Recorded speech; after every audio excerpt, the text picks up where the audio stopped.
Hello दोस्तों, आपका स्वागत है हमारे चैनल पर।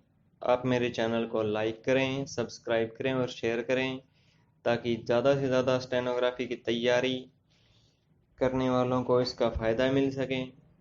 और दोस्तों, आज मैं लेके आया हूँ आपके लिए एक नई डिक्टेशन जो 90 शब्द प्रति मिनट के हिसाब से होगी। तो चलो ज़्यादा समय नहीं लेते हुए शुरू करते हैं 3 सेकंड बाद। भारत सरकार ने 1948-49 में भारतीय विश्वविद्यालयों की शिक्षा पर रिपोर्ट तैयार करने और वर्तमान व भविष्य के संदर्भ में सुधार के सुझाव देने के लिए एक आयोग नियुक्त किया था। इसके सदस्यों में डॉक्टर राधाकृष्णन जैसे दिग्गज शिक्षाविद थे। इस आयोग का कहना था कि व्यक्तिगत विकास की स्वतंत्रता लोकतंत्र का आधार है। भारत के तत्कालीन मुख्य न्यायाधीश BN.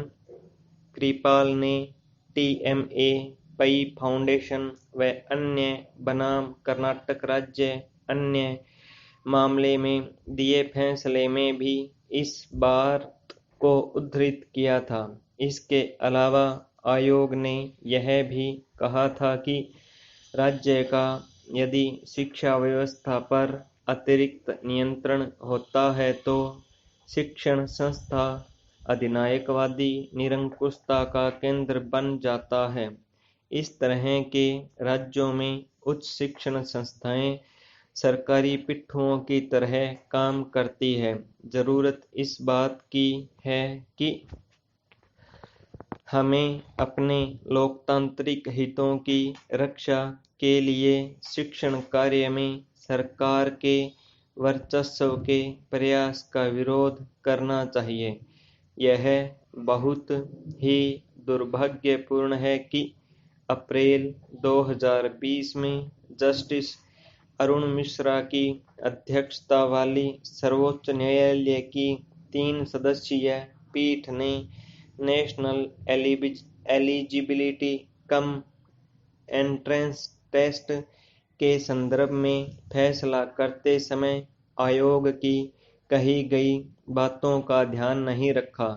Christian medical college Vellore में नीट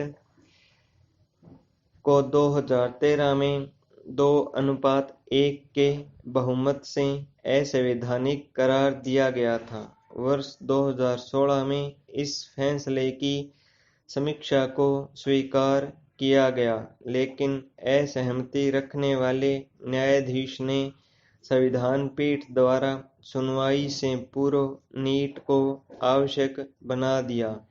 नीट वास्तव में विश्वविद्यालयों और उच्च शिक्षण संस्थानों, विशेष रूप से निजी व अनुदान राशि प्राप्त न करने वाले संस्थानों की स्वायत्तता पर हमला है। नीट या सत्ता द्वारा नियंत्रित करने के अधिकार के नाम पर बिना अनुदान वाले निजी संस्थानों और अल्पसंख्यकों के अधिकारों का हनन नहीं किया जा सकता।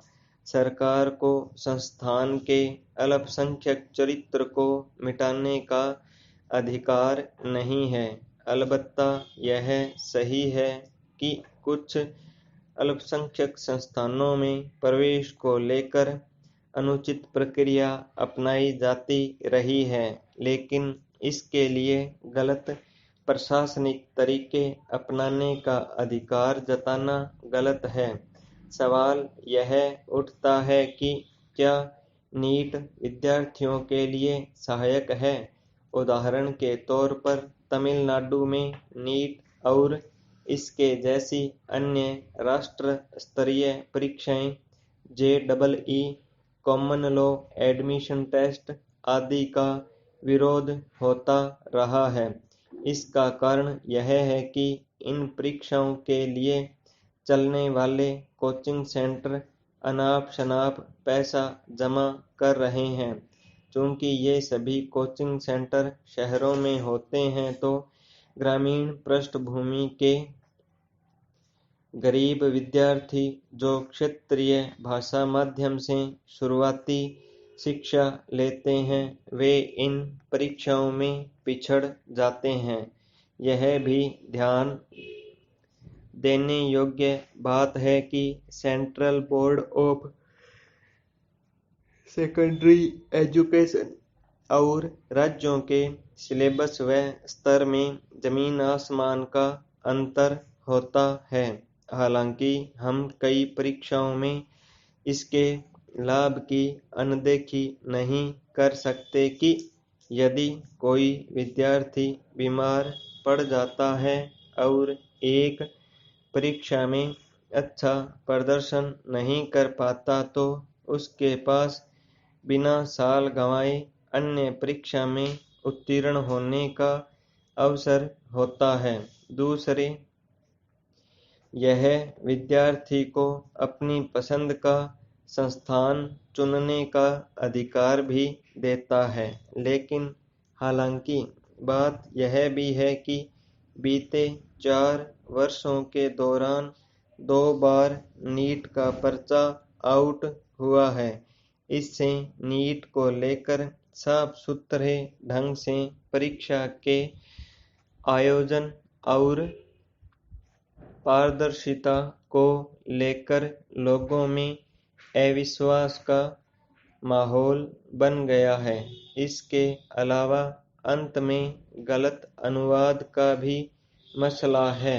वर्ष 2018 में नीट परीक्षा में 49 प्रश्नों के तमिल अनुवाद में गड़बड़ी पाई गई थी। इसी के चलते मद्रास हाईकोर्ट को सभी गलत अनुवाद वाले 49 सवालों के लिए 4 अंक देने का आदेश जारी करना पड़ा। यद्यपि सर्वोच्च न्यायालय ने हाईकोर्ट के इस आदेश को यह कहते हुए निष्प्रभावी कर दिया, मनमाने ढंग से बिना यह परखे कि किसी ने उन 49 प्रश्नों का उत्तर भी दिया है या नहीं, सभी को ग्रेस मार्क देना ठीक नहीं है। हमारे न्यायाधीश वास्तव में सोचते हैं क्योंकि नीट योग्यता को बढ़ावा देता है, इसलिए यह सर्वश्रेष्ठ विकल्प है। नीट के प्रशासक और न्यायाधीश इस तथ्य को मानते हैं कि बिल्कुल सही नहीं तो पर्याप्त तौर पर बहुआयामी योग्यता का आकलन किया जा सकता है। योग्यता के लिए प्रतिस्पर्धा और समान अवसर की आवश्यकता होती है।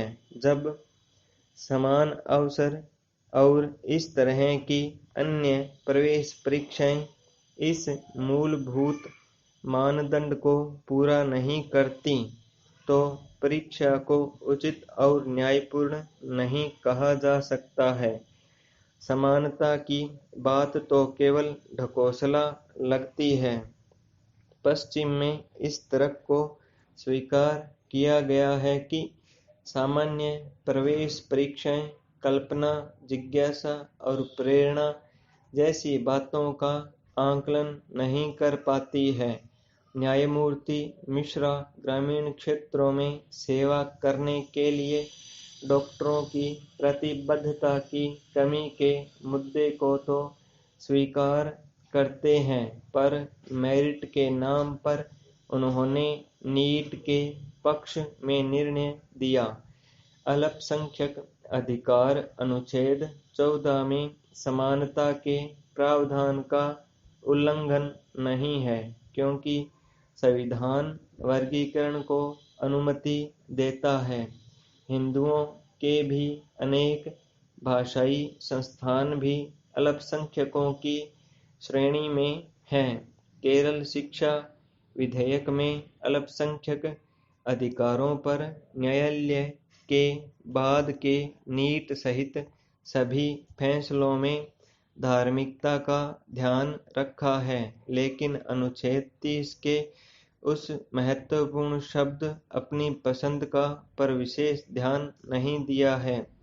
पसंद शब्द को प्रमुखता देते हुए चीफ जस्टिस दास ने कहा कि अनुच्छेद का मसौदा इतना व्यापक है जितना कि विशेष अल्पसंख्यक समुदाय की पसंद इसे बना सकती है।